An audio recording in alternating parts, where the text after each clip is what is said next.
When people talk about going back to Africa, they point to Liberia like it was some sort of promised land, like it was a dream fulfilled. But the truth? Liberia wasn't freedom, it was a workaround, a colonial chess move dressed up in Pan African clothing. So let's break this all the way down. In 1816, white elites in the US, including slaveholders and enlightened abolitionists, they got together to create the American Colonization Society. Sounds noble, right? This wasn't about giving black people a homeland, it was about getting rid of us. Too many free black people were gaining power in the North.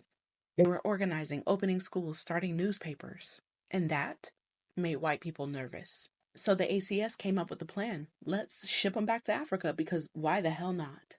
Never mind that most of us weren't even from there anymore. Never mind that the people that were living on that land didn't ask to be colonized, especially by strangers who spoke English and wore waistcoats. In 1822, with the support of the US Navy, they purchased land on the West African coast. Not from the people who lived there, but from chiefs under colonial duress. That's where Liberia came from. Its capital, Monrovia, was named after President James Monroe. Yeah, that James Monroe who enslaved hundreds of people.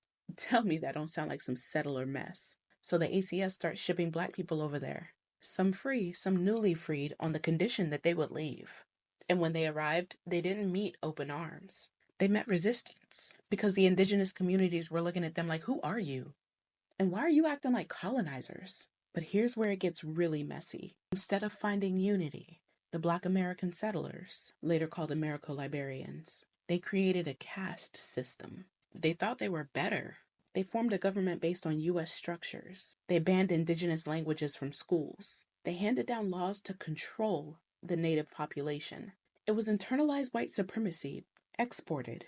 And for over a century, they ran that land like it was their own private nation, controlling the economy, politics, and land, all while they were sitting at less than 10% of the population, and the US backed it the entire time.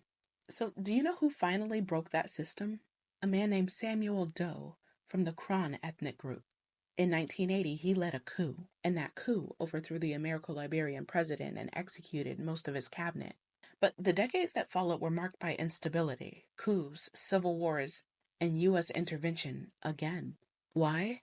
Because when you build a nation on hierarchy, on control, and on erasure, you don't get peace. You get resentment. And that resentment boils over. So no, Liberia wasn't our return home. It was a sandbox for American guilt. A place that could say, look, we gave them land, while still denying us humanity here. It's a cautionary tale because freedom isn't where you go. It's how you show up. And if we keep showing up with the same systems that